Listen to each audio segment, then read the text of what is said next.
The scorching Egyptian sun beats down mercilessly on Tel El Isa Ridge, just west of El Alamein.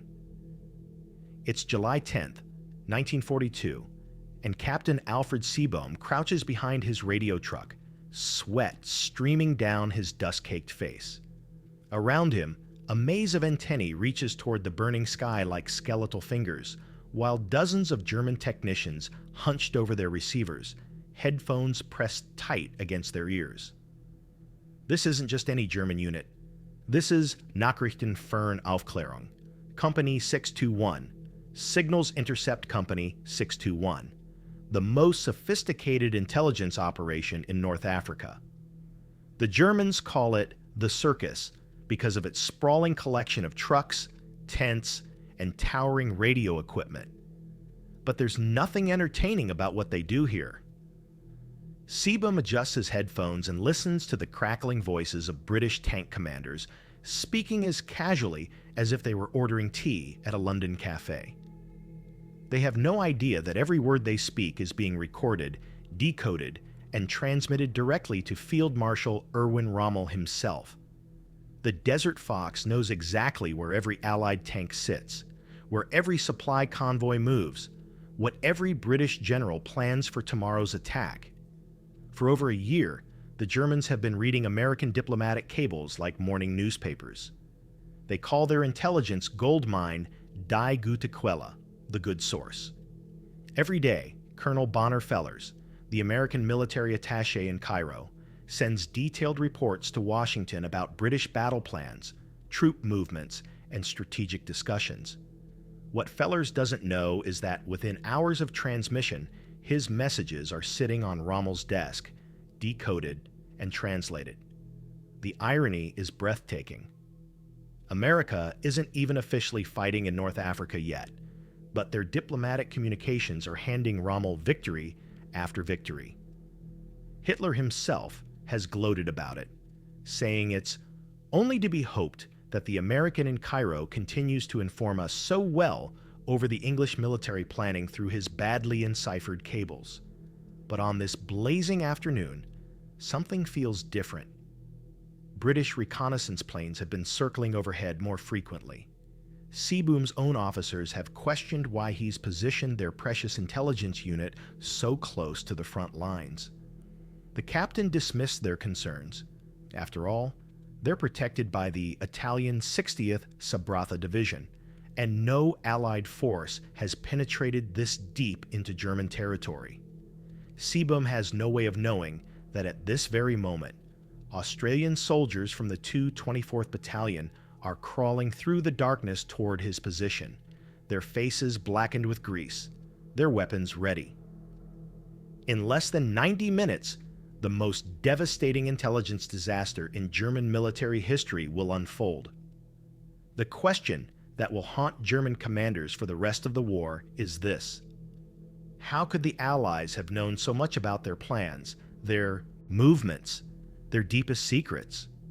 The answer lies in a story of codes and code breakers, of brilliant minds working in shadows, and of one catastrophic moment when the hunters became the hunted. To understand the magnitude of what's about to happen at Tel El Isa, you have to step back to September 1941, when Italian intelligence agents slipped into the American embassy in Rome like ghosts in the night. General Cesare Amé, head of Italy's military intelligence service, had keys to every embassy in Rome except the Russian one. Breaking into the American embassy was as simple as turning a doorknob. Inside the military attaché's safe, they found the holy grail of espionage, the Black Code, named for its black binding, along with its super encipherment tables. This was the cipher system used by American military attachés and ambassadors worldwide. The Italians photographed every page, returned the code books to their exact positions, and walked away with the ability to read America's most sensitive diplomatic communications. But here's where the story gets even more twisted. While the Italians shared sanitized versions of intercepted American messages with their German allies, they kept the actual code for themselves. They didn't trust the Germans enough to hand over such a prize. The Germans, however, were playing their own game. Unbeknownst to the Italians, German cryptanalysts had independently cracked the Black Code using pure mathematical analysis. In a medieval castle in Lauf, just northeast of Nuremberg, 150 German radio men worked around the clock, their receivers connected to 6 towering antennae. This was Germany's most secret listening post, and its primary target was Cairo, the nerve center of British operations in North Africa. Every dot and dash of Morse code that crackled across the Mediterranean was captured, recorded, and analyzed. Dr. Herbert Schadel, the facility's chief archivist, would later recall how military headquarters went crazy to get all the telegrams from Cairo. Among the hundreds of intercepted messages each day, one signature stood out like a beacon: Feller's. These reports were so detailed, so accurate, so incredibly valuable that Rommel could plan his battles with the precision of a chess grandmaster. Colonel Bonner Fellers was a dedicated American officer who believed deeply in providing his superiors with the most comprehensive intelligence possible. He interviewed British officials, visited battlefields personally, and read classified documents. His reports to Washington were masterpieces of military analysis, detailed descriptions of British troop strength, defensive positions, supply problems, and future battle plans. What made Feller's intelligence so devastating was his access. The British, desperate for American support, gave him unprecedented cooperation. He could walk into any headquarters, attend high-level briefings, and examine the most sensitive strategic documents. As Fellers himself said, "If I was going to be a good observer and write good reports, I'd better report what I saw myself." Every morning, Fellers would encode his observations using the Black Code and file them with the Egyptian Telegraph Company for transmission to Washington. Within an hour, German radio operators were intercepting the signals. Another hour or two, and the messages were decoded, translated, and sitting on Rommel's breakfast table. The effect was immediate and dramatic. In January 1942, after months of retreat, Rommel suddenly launched a lightning offensive that advanced 300 miles in just 17 days. His tanks seemed to know exactly where British forces were weakest, exactly when supply convoys would be most vulnerable. British commanders were baffled by Rommel's apparent ability to read their minds. On February 6th, Fellers transmitted a detailed description of the British defensive line stretching from Gazala to Bir Hachim, complete with minefield locations and troop dispositions. He even reported that the British planned to launch a decisive counteroffensive from this line. Armed with this intelligence, Rommel preempted the British attack with his own daring assault on May 26th. But perhaps the most devastating intelligence came in June, when the British planned Operation Vigorous and Operation Harpoon, simultaneous convoy operations to relieve the besieged island of Malta. Fellers dutifully reported the entire plan, including the schedule for sabotage raids on Axis airfields. His cable read, "Nights of June 12th, June 13th. British sabotage units plan simultaneous sticker bomb attacks against aircraft on 9 Axis airdromes." The result was carnage. German and Italian forces were waiting at virtually every target. British and Free French raiders walked into perfectly prepared ambushes. Of the 2 convoys attempting to reach Malta, only fragments survived the coordinated Axis response. Meanwhile, at Tel El Isa, Captain Seeböhm's company 621 was performing its own intelligence miracles. His English-speaking cryptanalysts, many of whom had worked as waiters at London's Dorchester Hotel before the war, were intercepting British radio communications in real time. The British displayed what German intelligence officers called unbelievable radio discipline. Tank commanders chatted casually about their positions, supply problems, and battle plans, never imagining that German listeners were recording every word. Lieutenant Hertz, Seeböhm's second-in-command, would later observe that they didn't have to bother too much about ciphers. All we really needed were linguists. The British were essentially broadcasting their intentions to anyone with a radio receiver and knowledge of English. By July 1942, Rommel's forces had pushed to within 90 miles of Alexandria. The Suez Canal, the lifeline of the British Empire, lay tantalizingly close.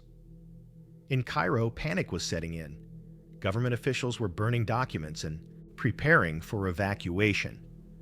One of Feller's final reports described considerable British panic in the Egyptian capital. But unknown to the Germans, their intelligence advantage was about to evaporate in the most spectacular fashion imaginable. The attack comes at dawn on July 10th, 1942, and it changes everything. Captain Alfred Seeböhm is visiting his forward echelon when the Australian 224th Battalion emerges from the pre-dawn darkness like avenging spirits. The Australians have been crawling across the desert for hours, their faces blackened with grease, their weapons checked and rechecked. They've bypassed the Italian 60th Sabratha Division's forward positions through a combination of stealth, determination, and sheer audacity. The first German soldiers to see the Australians charging up Tel El Isa Ridge can barely believe their eyes. This is supposed to be a secure rear area, protected by Italian defenses and far from any Allied breakthrough. But here come the Australians, bayonets fixed, voices raised in battle cries that echo across the desert. Seeböhm grabs his pistol, but he knows immediately that this is a disaster beyond imagination. Around him, the carefully organized world of Signals Intercept Company 621 dissolves into chaos. Radio operators abandon their posts, scrambling for weapons they've barely been trained to use. The towering antennae that have been Germany's secret ears in North Africa sway dangerously as panicked soldiers crash into guy wires. "Destroy the documents," Seeböhm screams to his men, but it's already too late. The Australians are among them, moving with practiced efficiency through the maze of trucks and tents. Lieutenant Hertz, Seeböhm's second-in-command, will later recall that the speed of the Australian attack meant methodical destruction of the documents was no longer possible.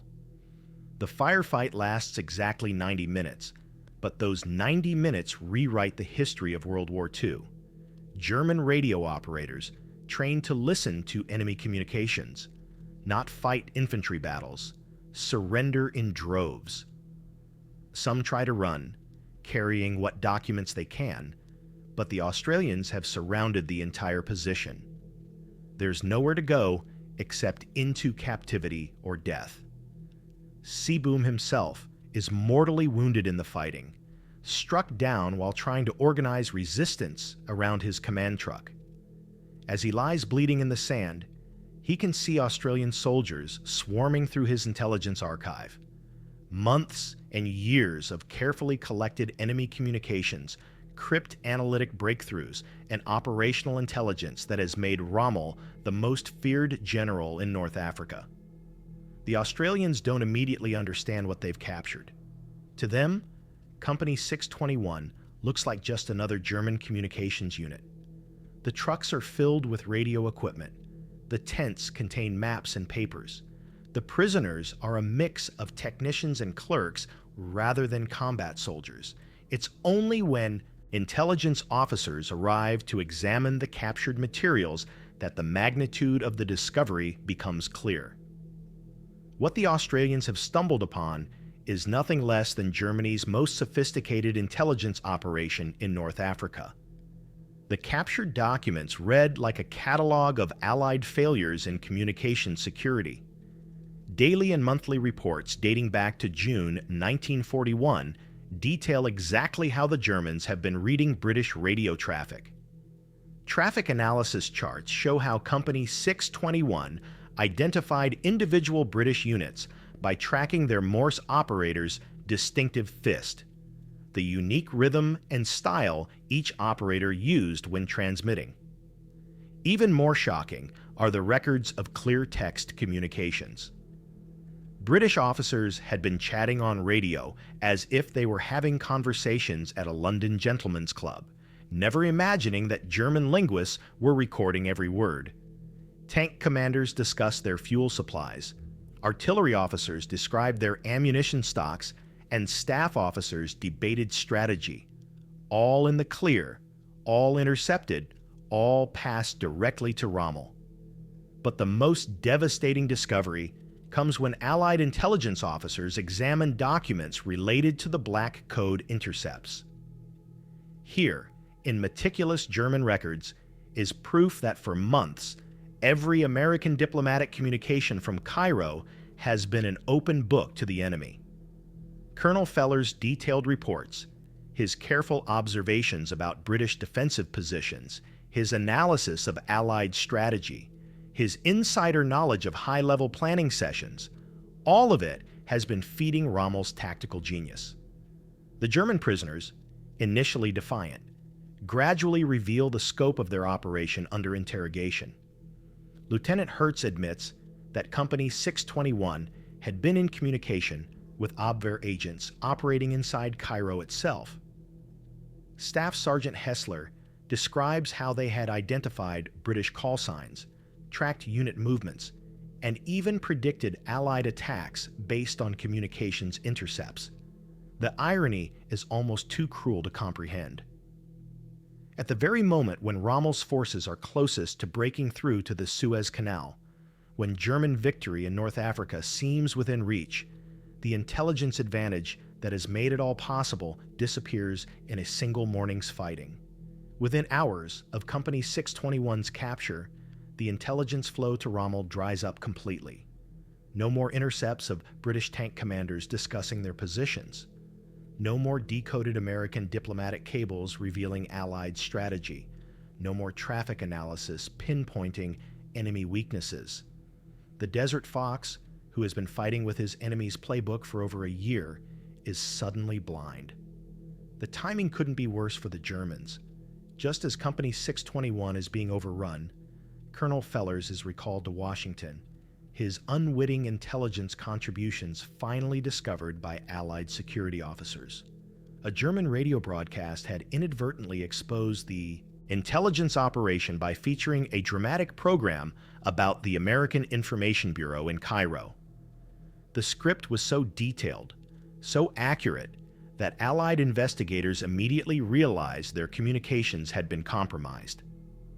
Feller's replacement begins using the M138 strip cipher, which German cryptanalysts have not broken. Simultaneously, British forces begin implementing proper radio discipline, changing codes frequently, and using cover names consistently. The communication security improvements that should have been in place from the beginning of the campaign are finally implemented. For Rommel, the loss is catastrophic. His chief of staff later admits that without Company 621's intercepts, German forces are virtually ignorant of what was transpiring on the other side of the lines. The tactical prescience that has made Rommel legendary, his ability to appear where the enemy least expects him, to strike at exactly the right moment, to outmaneuver forces twice his size, was never supernatural intuition. It was superior intelligence, and now that intelligence is gone. The Australian soldiers who captured Company 621 have no idea that their 90-minute firefight has altered the course of the war. To them, they've simply overrun another enemy position and taken some prisoners. It's only later, much later, that the full significance of their achievement becomes clear. As the sun sets over Tel El Asa on July 10, 1942, the balance of power in North Africa has shifted decisively. Rommel's forces, now fighting blind, throw themselves against Allied defenses with decreasing success. Without the intelligence that has guided his every move, the Desert Fox's legendary tactical genius begins to look increasingly ordinary. The documents captured at Tel El Asa will provide Allied commanders with a complete picture of German intelligence capabilities and methods. More importantly, they reveal just how much sensitive information has been leaking to the enemy. The shock of discovery will transform Allied communication security for the rest of the war. But perhaps the most stunning revelation is still to come. The realization that America, while still officially neutral in the North African campaign, has been inadvertently providing Germany with some of its most valuable intelligence through one dedicated colonel's detailed reports to Washington. The transformation is swift and merciless.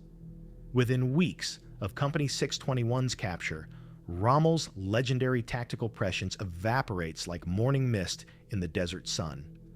Where once the Desert Fox had maneuvered his forces with supernatural precision, now his attacks crash blindly into prepared defenses.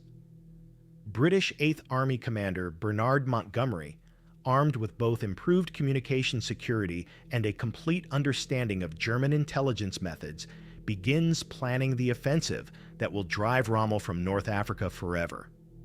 The captured documents from Tel el-Isa read like a catalog of Allied incompetence. For over a year, British forces had been broadcasting their intentions to anyone with a radio receiver. Tank commanders had discussed fuel supplies in clear text.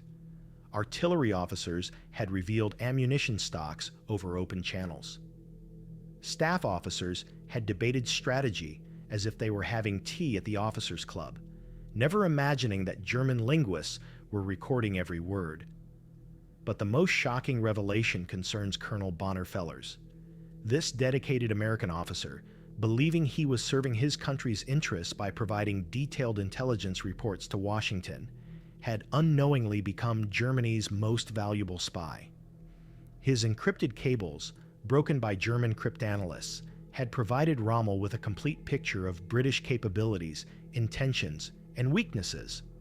The irony cuts deep.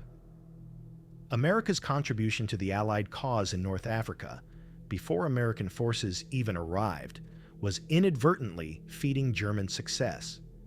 Every detailed observation Fellers made about British defensive positions, every analysis of Allied strategy, every insider report from high-level briefings went straight to Rommel's headquarters within hours of transmission. Hitler himself had gloated about this intelligence windfall, hoping that the American in Cairo continues to inform us so well over the English military planning through his badly enciphered cables. The Führer's wish was granted right up until the moment Australian soldiers overran the very intelligence unit that made it all possible. The aftermath is swift and decisive.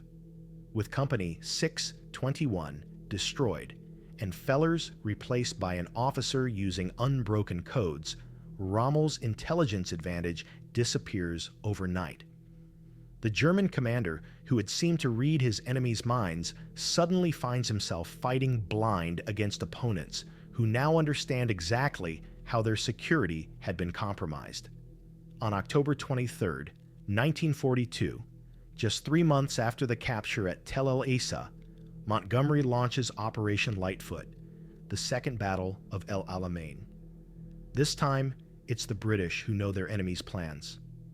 Rommel, rushing back from sick leave in Germany, arrives to find his forces surrounded, outgunned, and completely surprised.